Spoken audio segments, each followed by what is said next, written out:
नमस्कार। जनमानस योजना के YouTube चैनल पर आपका स्वागत है। मैं हूं अमलेंदु भूषण खान। लोगों की नज़र एक ऐसे नेता पर टिकी हुई थी जिससे उम्मीद की जा रही थी जो ये आगे चल करके कुछ न कुछ बदलाव का संकेत दे सकते हैं।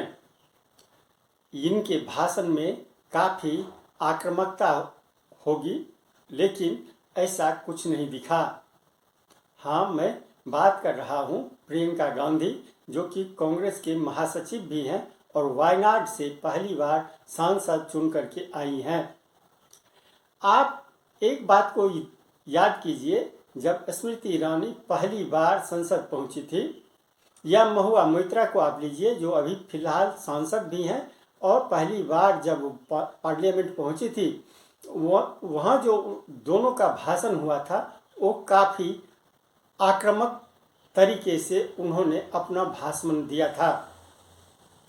उस भाषण, ऐसे नेताओं के भाषण को जब देखा जाता है तो कहा जाता है हाँ, बोलने का तरीका और जो इनका लहजा है वो बेहद ही एक नेता की तरह है।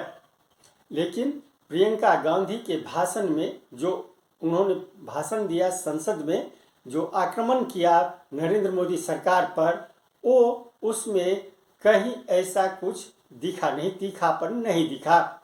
बहुत ही सरल लहजे में उन्होंने कटाक्ष जरूर किया मोदी सरकार पर, लेकिन उनके भाषण में जो आक्रामकता होनी चाहिए थी वो नहीं दिखी। ये देश भय से नहीं चल सकता, ये देश साहस से ही चलेगा। भय की भी सीमा होती है, और जब वो सीमा पार हो जाती है, जब किसी को इतना दबाया जाता है कि उसको लगने लगता है कि अब मेरे पास खोने के लिए कुछ नहीं है, तब उसमें एक ऐसी शक्ति पैदा होती है जिसके सामने कोई कायर खड़ा नहीं हो सकता।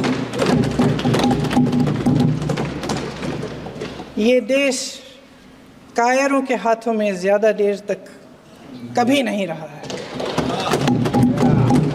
ये देश उठेगा, ये देश लड़ेगा, सत्य मांगेगा, सत्यमेव जयते। जय हिंद। मैं सदन में नहीं हूँ, मात्र 15 दिनों से आ रही हूँ, लेकिन मुझे ताज्जुब होता है कि इन 15 दिनों में इतनी बड़े इश्यूज हैं, इतनी बड़ी बातें हैं। प्रधानमंत्री जी मात्र एक दिन के लिए, शायद 10 मिनट के लिए दिखे हैं सब।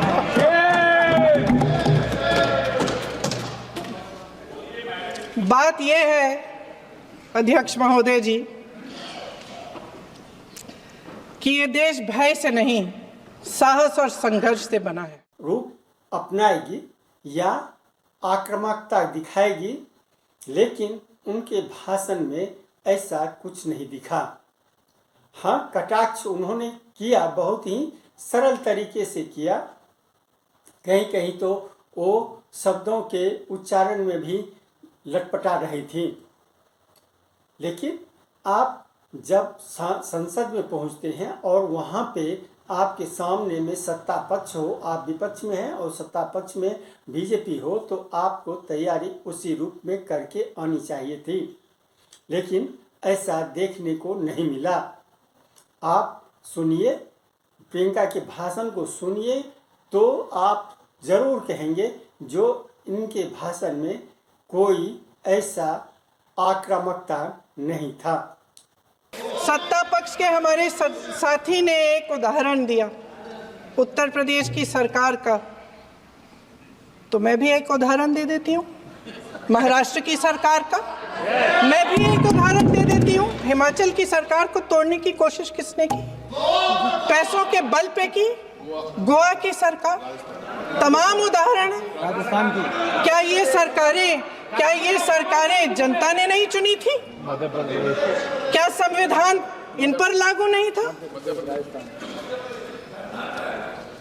प्रधानमंत्री जी यहाँ सदन में संविधान की किताब को यूं माथे से लगाते हैं, लेकिन संभल में, हाथरस में, मणिपुर में जब न्याय की गुहार आती है, उठती है, तो उनके माथे पे शिकन तक नहीं आता।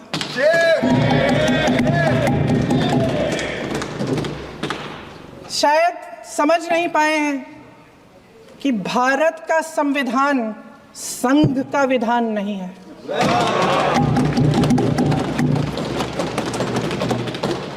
भारत के संविधान ने हमें एकता दी, हमें आपसी प्रेम दिया। उस मोहब्बत की दुकान जिस पर आपको हंसी आती है, उसके साथ करोड़ों देशवासी चले। करोड़ों देशवासियों के दिल में एक दूसरे के लिए प्रेम है, घृणा नहीं है। आज के लिए बस इतना ही। हमें दीजिए आज्ञा। नमस्कार। आप मेरे चैनल को ज़रूर लाइक करें और सब्सक्राइब करें। आपका बहुत बहुत धन्यवाद। साथ ही आप अपना कमेंट ज़रूर दें, उससे मुझे काफ़ी राहत मिलती है और नए रास्ते की तलाश शुरू होती है। धन्यवाद।